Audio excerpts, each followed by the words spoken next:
بسم اللہ الرحمن الرحیم۔ السلام علیکم ورحمۃ اللہ وبرکاتہ۔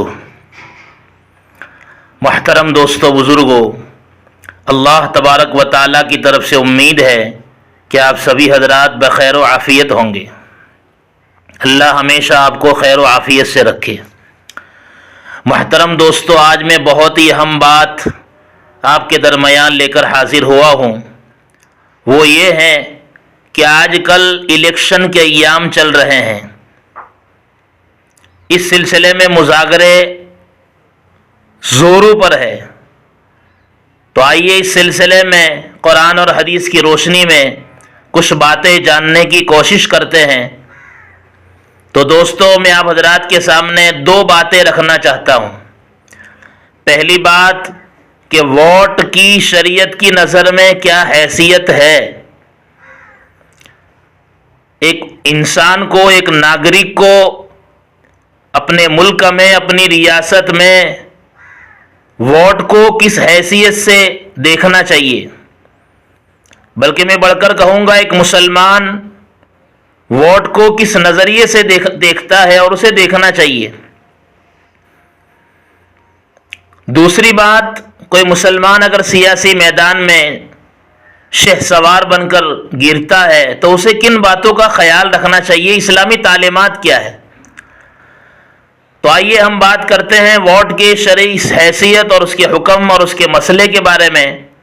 تو دوستو، ووٹ کی کم سے کم حیثیت شہادت یعنی گواہی کی ہے۔ ووٹ دینا یعنی گواہی دینا۔ اب گواہی کے بارے میں قرآن کریم نے کیا تفصیلات بیان فرمائی؟ تو قرآن کریم کی آیات ہیں، وَكُونُوا قَوَّامِينَ لِلَّهِ شُهَدَاءَ بِالْقِسْطِ، اللہ کے لیے سچی گواہی دیا کرو۔ اسی طرح دوسری جگہ پر ہے وَلَا تَكْتُمُوا الشَّهَادَةَ،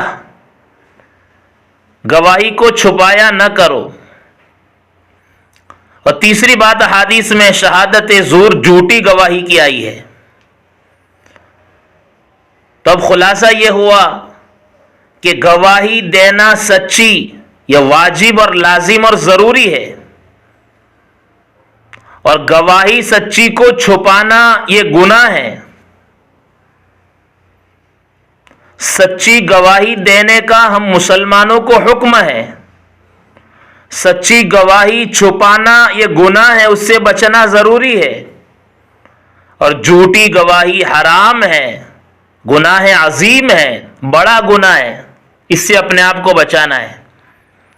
اب ایک مسلمان اپنے ووٹ کا استعمال کرنے جاتا ہے تو اس نے ایک انسان کو مستحق سمجھا کہ یہ آدمی سیاسی میدان کے لیے قابل ہے، وہ انسانیت کی خدمت کا جذبہ رکھتا ہے۔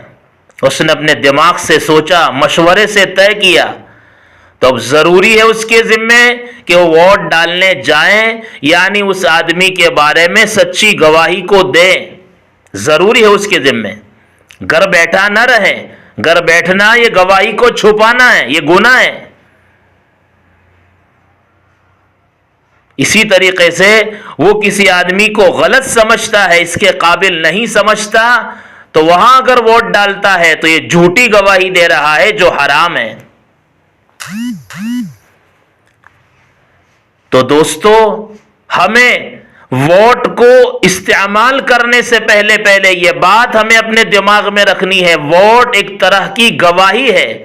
اگر میں کسی کو قابل سمجھتا ہوں تو میری ذمہ داری ہے کہ میں اسے ووٹ دوں، گھر بیٹھ کر اپنے ووٹ کو ضائع نہ کروں۔ اور کوئی غلط آدمی ہے تو میں بالکل ووٹ نہ ڈالوں اس کے حق میں۔ اور آج کل جو ماحول ہے کہ پیسوں کے بل بوتے پر ووٹ ڈالنا، کسی کے دباؤ میں آ کر ووٹ ڈالنا، یہ ساری ایک مسلمان کے لیے ناجائز بات ہے۔ رشوت لینا اس سلسلے میں حرام ہے۔ آپ جس کو سچا سمجھتے ہیں اس کو ووٹ دیجئے، جس کو غلط سمجھتے ہیں اس کو ووٹ نہ دیجئے، یہ دو ٹوک لفظوں میں صاف بات ہے۔ اور دوسری بات، اگر کوئی مسلمان میدان سیاست میں اتر رہا ہے تو اسے چند باتوں کا خیال رکھنا ہوگا کہ وہ ذرا اپنی مسلمانی پر نظر ڈال دیں، کہ مجھے جائز ناجائز میں فرق کرنا ہوگا، مجھے جھوٹ اور فریب سے اور جھوٹے وعدوں سے اپنے آپ کو بچانا ہوگا، اپنی مطلب کی دنیا آباد کرنے سے اور اپنے آپ کو بڑا بنانے کے جذبے سے دور رکھنا ہوگا۔ جذبہ پیدا کریں خدمت کا، جذبہ پیدا کریں امداد اور تعاون کا، جذبہ پیدا کریں مظلوموں کو ہیلپ دینے کا، جو ناجائز مقدمات میں جیلوں کی سلاخوں کے پیچھے ان کو رہائی دینا، ان سارے جذبات کے پیش نظر اگر کوئی میدان سیاست میں اترتا ہے تو ایک بہت بڑی خدمت ہے، اور قرآن اور حدیث میں ایسی خدمات پر بڑے فضائل ہے۔ لیکن عام طور پر ایسا نہیں ہوتا۔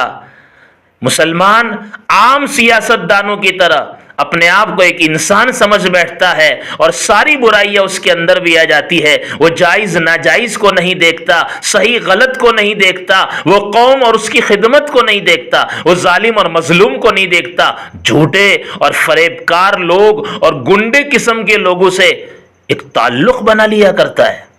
نہیں میرے بزرگوں، نہیں، ہم جہاں ایک ناگرک ہیں وہیں ہم مسلمان بھی ہیں۔ ہمیں اس میدان میں اترنا ہے اسلام کے پرچم کو لے کر اور خدمت کا جذبہ رکھنا ہے۔ چوری ڈکیتی اور رشوت کا ہمیں جذبہ نہیں رکھنا۔ اللہ اگر ہم ملت اور امت کی خدمت میں لگیں گے، اللہ ہمیں اس کا بہترین اجر دے گا، دنیا میں بھی اور آخرت میں بھی۔ آقائے نامدار تاجدار مدینہ شہ بطحہ کالی کملی والے مجتبی صلی اللہ علیہ وسلم کی ایک بہترین حدیث ہے۔